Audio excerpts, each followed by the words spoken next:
Hello, good evening. Good evening, everybody. I hope you're all well. Thank you so much for joining me. First and foremost, Happy Nowruz. I hope that you all had a fantastic Nowruz, and I hope that you started the new year in whichever way you wanted to start. I hope you rang in the new year whichever way you wanted to. So wherever you are in the world, Happy Nowruz, definitely. I hope that this year is a very, very good year for you and your loved ones and absolutely everybody. So nice to see you. Thank you for allowing me in your homes again on this Sunday. And I truly hope that you've had a good week so far. Here she is. Yes, lovely. So nice to see you all. I'm going to start with a tiny little bit of small talk. This is something that some of you were a bit unsure about, a bit of small talk. So with the have seen in the background, yeah, that's my have seen. So I don't know if it's complete or not. Like I mentioned previously, I don't have goldfish, but someone mentioned that goldfish is not traditional anyway, so I'm not missing anything there. And later on, just in time, I remembered my book of Hafiz right there. So I quickly popped that on as well on the shelf before I forgot, before Nowruz. And I was really curious actually about Hafiz. I'd heard everybody says that they put a book of Hafiz, and I'm so sorry, I've never actually looked inside a Hafiz book. I borrowed this from somebody, and I just opened it, and I saw that on every page there's a poem, and then at the bottom there's like a little it's like like a future telling thing. It tells your future maybe, and then you read it, and it's lovely. You know, it says, for example, something good is going to happen this year, or you're very stressed, you're very worried. Don't worry, you know, things will work out in time, or lovely things. It just has really nice things. Very interpretation. Thank you. Very uplifting, very positive. It's lovely.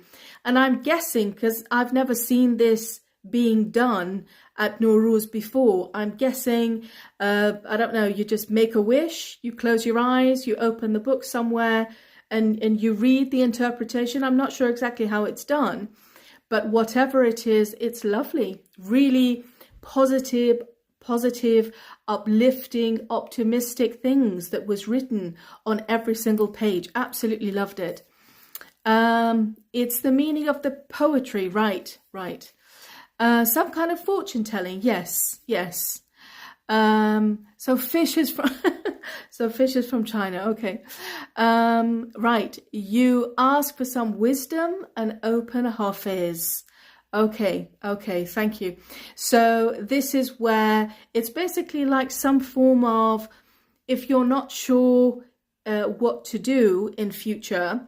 I know some people in the West, they use fortune tellers, but fortune tellers aren't scientific, I guess. This one, I think it has a bit more deeper meaning. Maybe there's a bit more to it with this one. Lovely. Okay. Very good. So lovely to have you. Very nice to have you join me. Thank you very much. Is there anybody here who has been listening to my podcasts? I just want to see how you guys are doing with the podcasts. I've started this podcast series. I think I released lesson 4 on Friday. I just want to see if anyone's been listening to the podcast, what you think. Yes, I've got one person here. Yes, 2, 3. Oh, wow. Okay. Very good. So people have been listening to the podcast. Very good. I haven't listened to it. Okay. Lovely. So in the podcast, I'm watching your videos. Okay. Really love it. Lovely. Couldn't buy it. Okay, next time, maybe.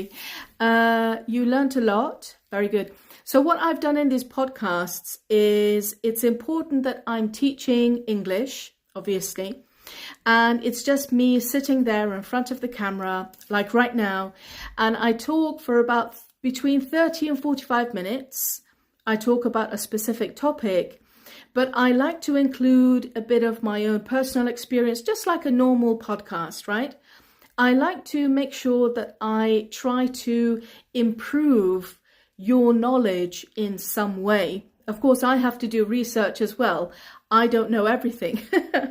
I do, excuse me, like to do research as well. So I know what I'm saying. I'm not just making stuff up.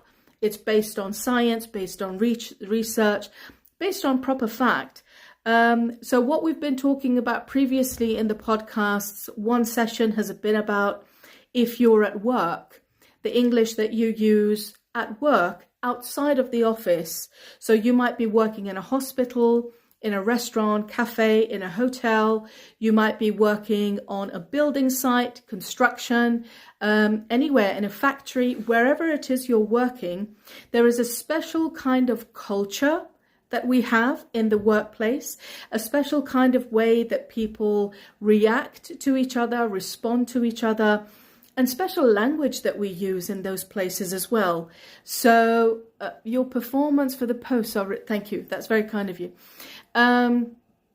So that's what we talk about. It's important that we know how to respond to our other colleagues in the workplace. And then the one I released Friday was about if you're in an office, if your work is based in an office. Sorry, what was that? میشه توضیح بدی پادکست شما رو چطور گوش بدیم و وقت بذاریم تا کامل یاد بگیریم. Thank you, Nika. That's a very good question. What I would suggest with the podcasts is that you don't read, because when I give you the podcast, I give you all of the transcript as well. Yeah, 30 minutes of just me talking. So don't look at the transcript first time round. Just listen to the podcast. I know it's half an hour. I know it's a long time, but listen to it while you're, I don't know, cleaning out your shed, while you're washing the dishes, while you're driving somewhere, while you're just sitting around, you know, waiting in the waiting room for a doctor, while you're working, if you can safely. Just listen to it and see how much of it you get, how much of it you understand, because I talk about lots of different things in each podcast. When you've done that, next time round, as you're listening, you can be reading the transcript as well. And this way, I'm sure you'll pick up a lot more of the language that I've used.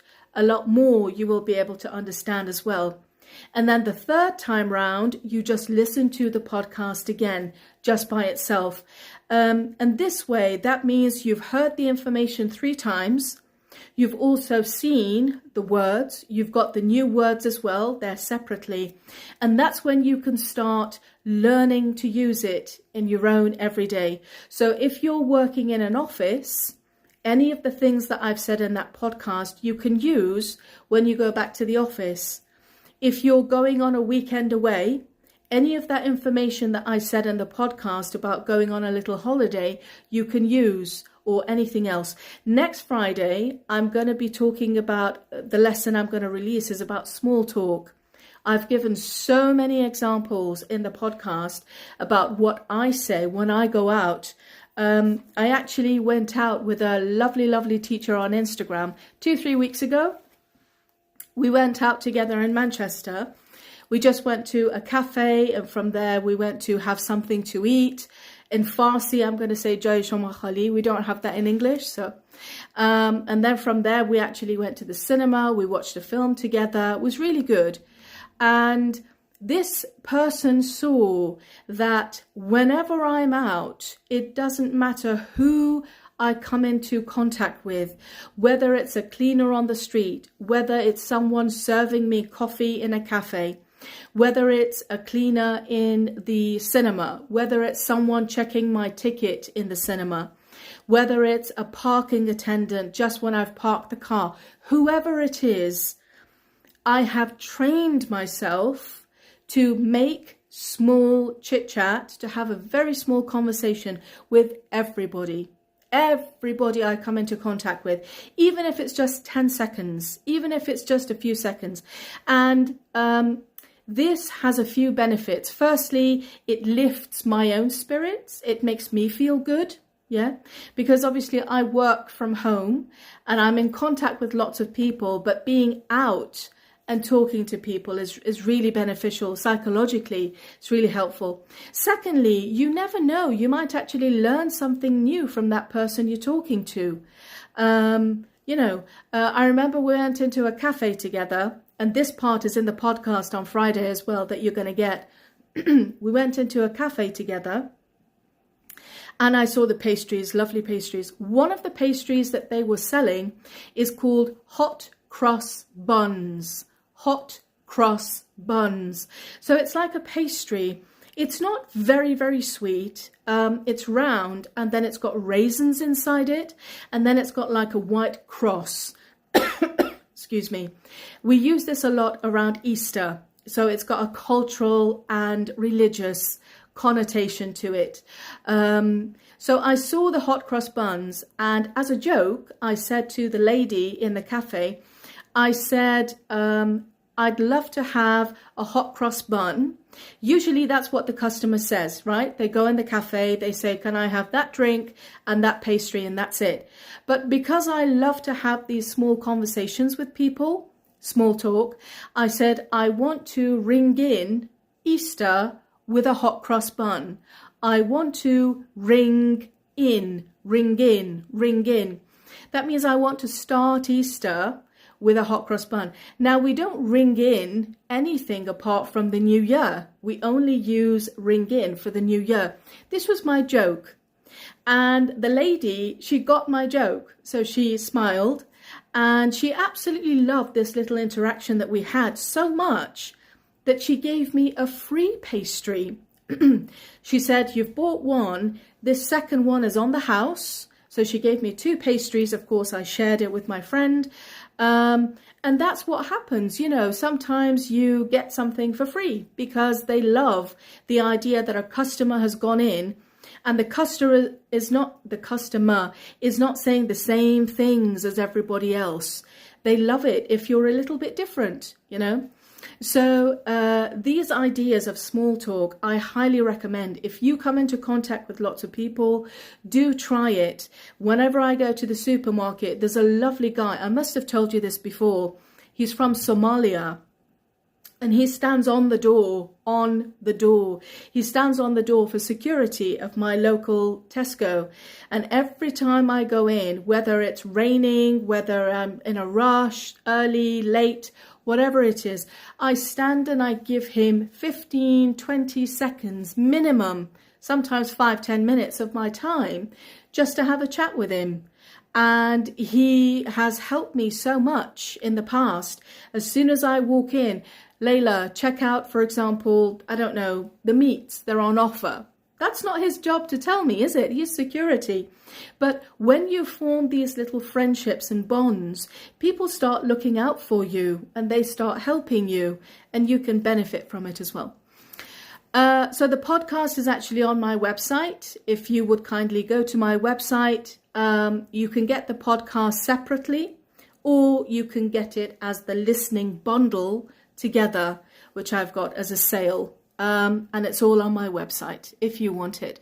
So the podcast I would recommend is really good if you want to improve your listening, if you want to improve your English and get a feel of the culture.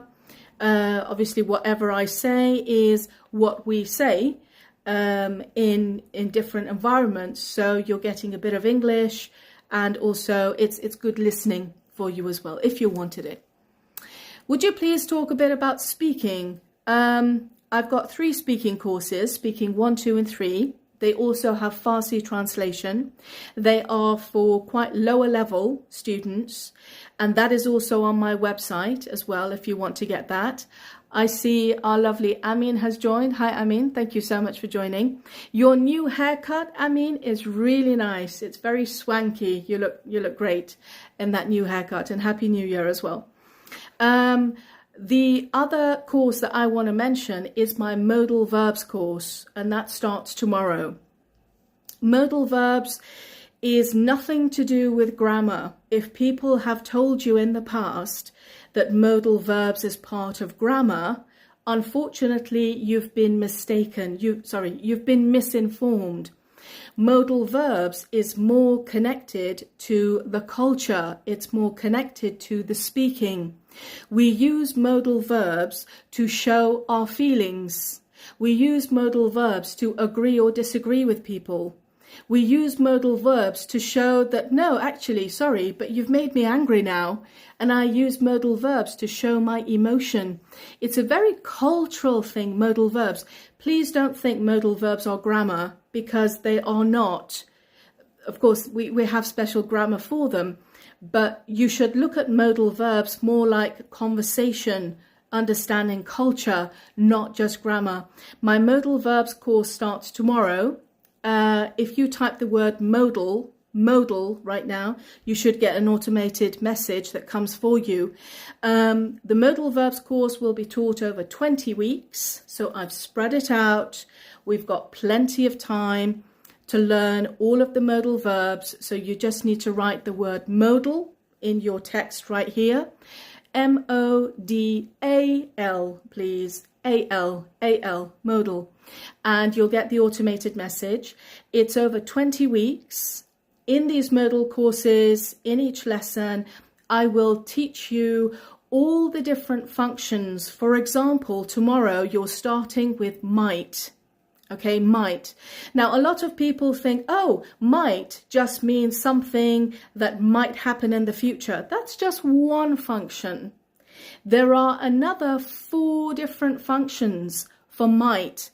Culturally, for example, if you've done something that has offended me, has upset me, and I want to tell you, I use might in my sentence. If I want to tell you that, sorry, what you're doing is very inappropriate, I use the modal might. And in the course, I've shown you, I've taught you how you can do this. So when you're outside and somebody says to you, for example, they say a sentence with the word might, it doesn't just mean possibility. It could mean that accidentally you might have upset that person, and they're telling you about how you've upset them. How, for example, maybe the behavior or what you've said was inappropriate, for example, yeah? So might is one of those modals that we use to show our emotion if I'm upset with what somebody has done or said. So please don't think that might is just for possibility. Each of these modal verbs, they have so many different functions that we use in the culture. So modal verbs are not just grammar, it's more conversation. It's for students who are upper intermediate and above. In the video that I'm explaining the modal, I only speak in English. There's no Farsi. There's no subtitles. There's no Farsi translation. Sorry, it's just in English. And while I'm explaining the lesson to you, I give you lots of examples. In my examples, I use lots and lots of idioms. That's the natural part of English speaking. So in the modal verbs course, you're learning all the modal verbs, but you're learning tons of idioms, phrasal verbs, cultural aspects of the English as well, which is just coming out of my mouth, and you don't see it on the screen. Okay, so the modal verb course I would highly recommend if your level is higher. So it's not useful if you're intermediate, I'm afraid. You might find it too difficult.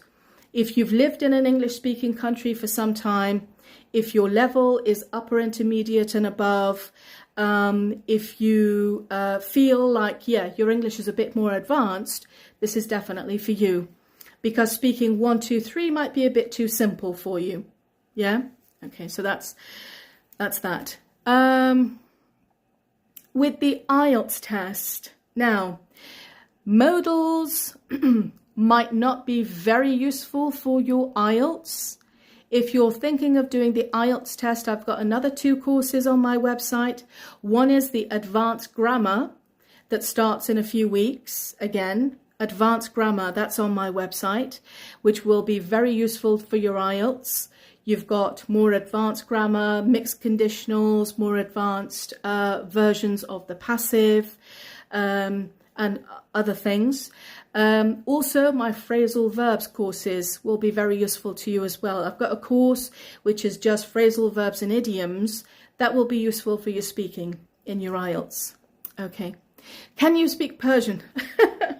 I can, but not as well as you. How's that? I can, but not as well as you. Okay. With your permission, everybody, because I'm aware of the time, that means I can see we're getting late. Yeah, I'm aware of the time. I'm going to close the comments off. I hope that's okay. Please don't go anywhere. I want to go through tonight's lesson, and all of this is being recorded, and then I'll come back to the comments. Is that okay? Fab. Okay. Turning the comments off. Please don't go anywhere. Please stay where you are. We're just going to go through tonight's lesson. And as I advertised earlier, we're going to learn how to respond to somebody else's good or bad news. So someone else has come and given you some good news about themselves. Okay, how do you respond to that? First of all, like any other nationality, like anywhere else in the world, if someone else is happy, that makes us happy. Yeah. So we want to show this happiness. We want to show this encouragement. We want to show that, wow, you know, I'm on the same page as you, and we want to be optimistic and uplifting. Let's say someone's just passed their driving test. If, for example, someone has finally managed to fall pregnant, that's the collocation that we use. We don't usually say become pregnant. We say fall pregnant. So someone's been trying to be pregnant, to fall pregnant for a long time, and finally they're pregnant. Fantastic. So that's really good news. Someone's got their visa. I don't know. Someone's managed to close a deal on a business, on a shop, on a house. Someone's bought a car. Anything. Good news. Someone comes and says this good news to you. There are certain ways that we like to respond to this. The usual, obviously, is that's fantastic. I'm really happy for you. I'm really happy for you. And then there are some other things that we like to add. We don't just want to stop it there. We want to show that, wow, yeah, I'm really happy. So there are some other things that we add as well. For example, see, what did I tell you? See, what did I tell you? So someone who's finally got their visa, it might have been a really difficult process for them to go through this visa process, get all the documents ready, forget the finance, obviously, which is a different monster.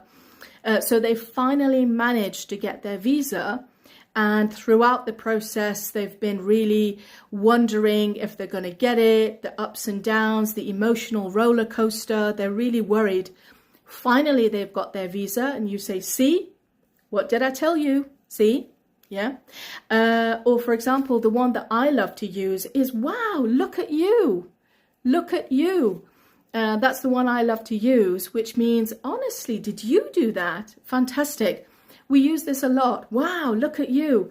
I think in America, they say, wow, check you out. Check you out. So here we say, wow, look at you. Well done. Really, really good. All that hard work finally paid off. All that hard work finally paid off. These are the things that we say. And then there's one idiom that we love to use. And that is, good things come to those who wait. This is an idiom. There's something similar in Farsi, if I'm not mistaken. Here we go, my Farsi. Gar sabr koni, ze qure halwa sazi. Right? Which means if you're patient, something so sour like qure will turn into something so sweet, so lovable, so likable. So you need to be really patient about this. This is the same idiom we use in English. Good things come to those who wait. See, what did I tell you? Good things come to those who wait. I'm going to write all of these in the caption in YouTube. So these are things that we say if somebody gives us good news about themselves. We don't just say, oh, really? Wow. Okay. No, we want to be happy and excited for them, because when something good happens to us and we go tell our friend, they will be excited for us as well. It's a two-way street, right? I'm going to come back. I'm going to put the comments back on just to make sure everyone's okay. I haven't lost anybody. What I've said so far, does that make sense? Is that okay? Does that make sense? Any questions about what I've just said from anyone?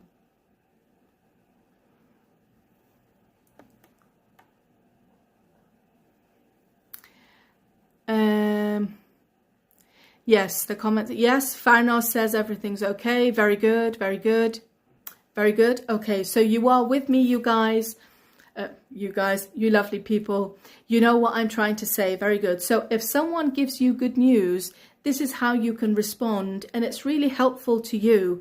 If you're in contact with any kind of English speaker, whether they're native or not, it doesn't matter. If they come to you with good news, this is how you can feel like you are important enough that they share their good news with you, right? Because if we get good news, we don't share it with everybody, do we? We're very selective on who we share the good news with. We only share our good news with people who are important to us in our lives. So if someone's shared some good news with you, that means they think that you're quite important in their lives. So obviously we want to try to respond to that. We want to say thank you very much. And these are the things that we can say, wow, look at you. See, what did I tell you? Or good things come to those who wait. Well done. Good for you. I'm really happy for you. Any of these. Glad you could make it. Glad you could make it is I'm happy that you were able to come. So that's a different meaning, I think. What subject of the session modal verb like can? Yes. So I'm actually in the middle of the lesson, but very quickly, the modal verbs that I'm teaching you will be, for example, can, could have, shall, should have, may, might have. All of these are the different things that I'll be teaching you on modals. Each of these has a separate lesson. I want enough time for people to learn them. I hope I've answered your question. Okay. Would somebody mastering American accent, where are we? Would somebody mastering American English benefit from your content? I'm going to say yes. Because obviously I've lived in the States, I've lived in Canada. I know that whatever I said, everybody understood. Please don't imitate my accent, because my accent is British. If you're looking for American accent, I'm afraid you've come to the wrong person. But any kind of English that I use is understood by everybody in an English-speaking country. That I can assure you. Not 100%, but 99% of what you say, if you've learnt it from me, people will understand. Yes, all over, any English-speaking country. Yes. Okay. I'm from Tokyo. Lovely. Thank you very much for joining from Tokyo. Lovely. Okay. I'm going to turn the comments off again, if that's okay. Now, let's say someone has shared bad news. Oh dear, this is where we have to be very careful of our facial expression. Be just a little bit more mindful, careful. I'm going to write this down. Mindful, that means be careful. We just need to be a little bit more mindful of our body language. Yeah, if someone has given us some bad news about themselves, of course, it's painful for them. They're experiencing some kind of bad news. It might be embarrassing for them. You know, if they failed something, they're embarrassed. So they're still sharing it with us. They're going through a painful time. We just need to be a bit more mindful of our facial expression, our tone, and also what we say, just to be a bit more sympathetic to what they're going through. So one of the worst bad news you can ever have is someone has passed away. I think that really tops off the list of bad news. I can't think of any worse news than that. So a loved one has passed away. One of my colleagues, one of my friends comes and tells me that they've lost a loved one. Of course, I'm really sorry. First of all, I'm really sorry to hear it. And then there is this, for some people, they think that they shouldn't talk about the person who's passed away. They shouldn't talk about that person. Whereas we think, yes, we should talk about that person. We should celebrate that person, celebrate the life of that person.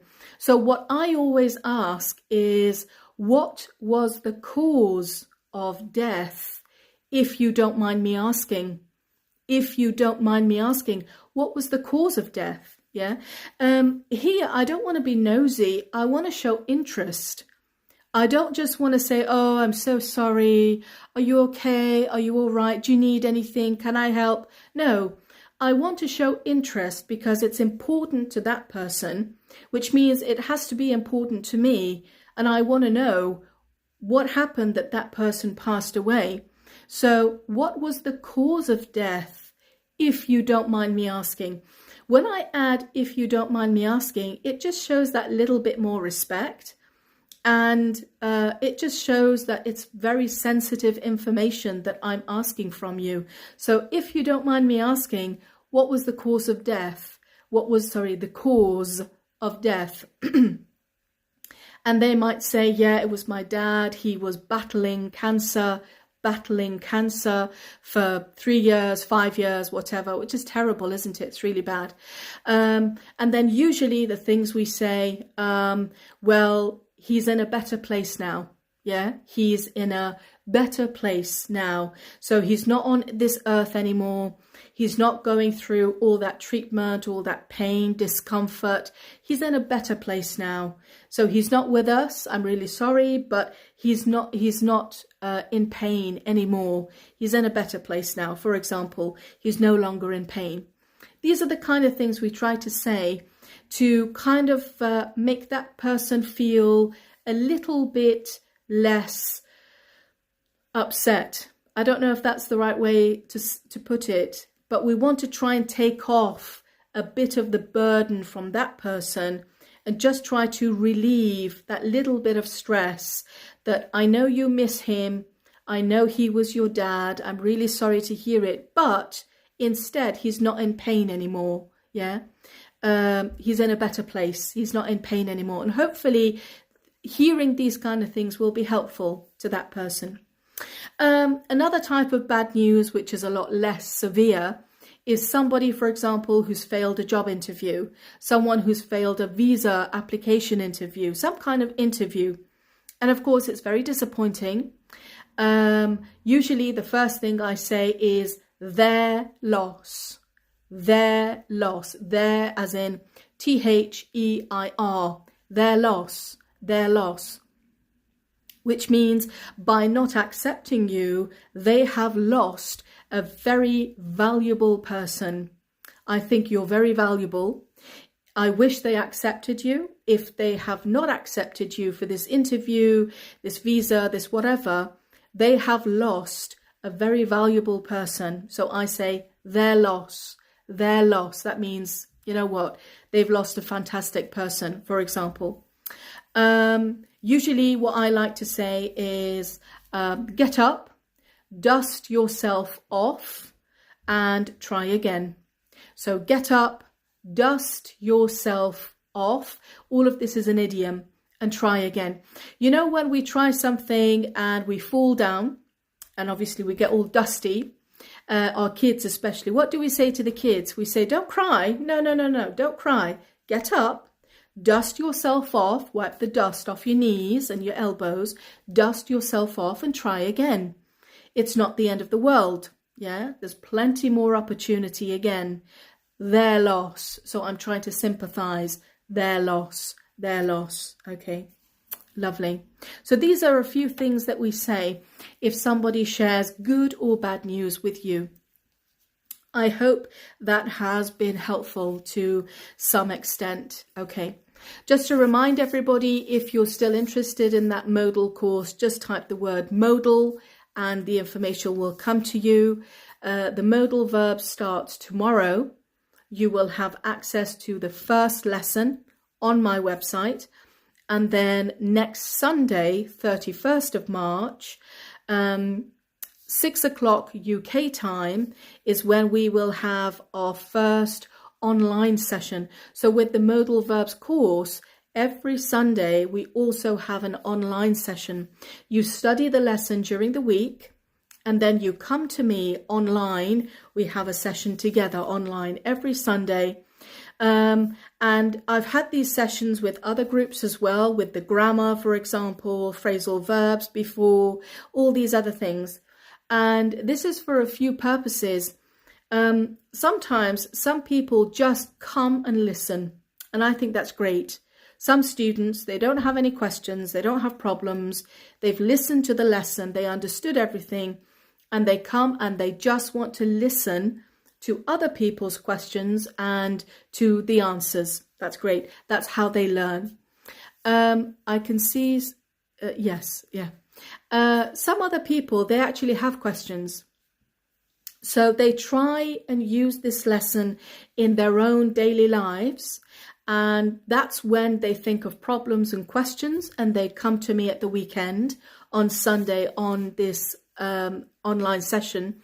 And they ask their questions, and their questions are really, really good, and they are useful for other students as well. And some students, obviously, they just have questions about the lesson. So very useful. Okay, so thank you. What's this? What about cheering up someone who is on therapy due to stress? Cheering up someone who's on therapy due to stress, that is, I don't know if I'm qualified to comment on that, because someone who's going through therapy, they are going through therapy with a professional, right? Either with a psychologist, with a psychiatrist, they might be on medication. So that's not really my place to say anything to interfere with that therapy, because I'm just an English teacher. I'm not a therapist. But as a friend, what I could say is, are you feeling any better? I hope the therapy is working. I don't know, is there anything I can do? Would you like me to come to a few sessions with you? If you want to just get out of your head, that means you want to stop stressing, you want a distraction. If you want to get out of your head, let me know. We can just go out for the day. These are things that I can say as a friend, but I can't really say anything else because I'm not a trained professional about that. Okay.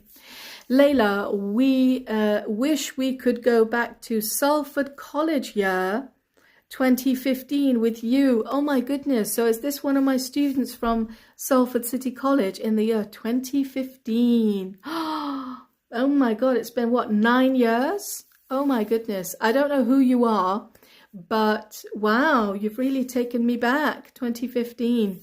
Lovely, lovely to hear from you. Thank you. Thank you very much. How is everybody? I hope everybody at that college is okay. I miss everybody. I think people have moved on, haven't they? But lovely to have you. Yeah, would you say this sentence again? What was the cause of death? If you don't mind me asking. If you don't mind me asking. If it's okay for me to ask. If you don't mind me asking. Yeah, lovely. Please, how do we put fall pregnant in the sentence? Yes. This is something that you can use. This collocation is something you can use if you just want to tell somebody when you fell pregnant. I fell pregnant in, for example, I don't know, February 2011. Yeah. I fell pregnant after, I don't know, 5 years of trying, anything like that. That's what you can say. Or after a long time of trying, we finally fell pregnant. And remember, I don't know how they say it in Farsi, but in the UK and the US and Canada, I don't know about Australia, but I know in these places, it's not just the woman who is pregnant. The man also says, we are pregnant. You might have heard of this in films or in conversation with people or in programs, that we say we are pregnant, the man and the woman, or if they're lesbian, both women, if they're gay, both men. But they talk about both partners, both of them. They say we are pregnant. It's not just the lady that is pregnant anymore. It's a family thing. We are pregnant. So if you hear a man saying we are pregnant, don't worry, don't get shocked. That's the way they say it. It means myself and my partner, we're expecting a baby. Obviously, my partner, the wife, is carrying the baby, but we are pregnant. That's the way we say it in English. Yes. I'm in the UK. Can I ask you, where do you teach? I'm really interested to join your college. Hi, I don't teach at college anymore, unfortunately. I taught at college in London up until about 2 years ago, and then I left. And so now I'm just teaching online. Sorry. What is your website? My website is on my page, please, on my Instagram page, under my profile, my website. Yes. Sorry, Kamra فرزاد. Yes.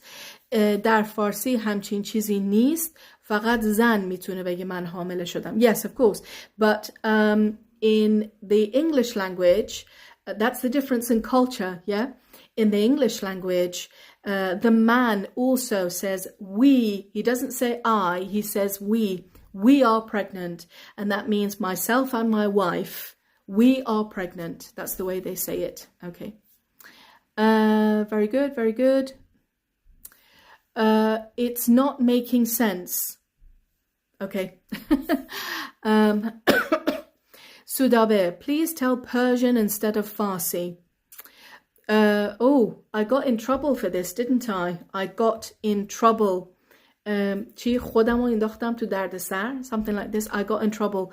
In one of my posts, I think I said something about Persian, and a lot of people got back to me and said, no, Layla, we're not Persian, we're Iranian. So I really don't know what to say. I hope I didn't offend anybody. You know, it wasn't intentional. Whichever is the correct version. I don't know what it is, but I'll start using that. Okay. Private online course. No, I don't have that, unfortunately. So Farsi is correct. Okay, some people say Persian, some people say Farsi. Right. So thank you very much. Thank you for joining me. Again, Happy Nowruz. If you're still interested in that modal course, just send me a message directly to me in my Instagram. I'll get back to you tonight. So you are ready for tomorrow when the course starts, okay? And you'll be able to learn conversation. I'm only teaching in English, the modal verbs, and you're learning culture, English, idioms, lots and lots of things. And I give you tons of examples as well. So you learn what to say in which situation. Very, very helpful. Lovely. Thank you so much for joining me. I've taken 45 minutes of your time. I hope that you have a fantastic week next week. And I hope to see you again next Sunday. Thank you, everybody. Take care. Good night.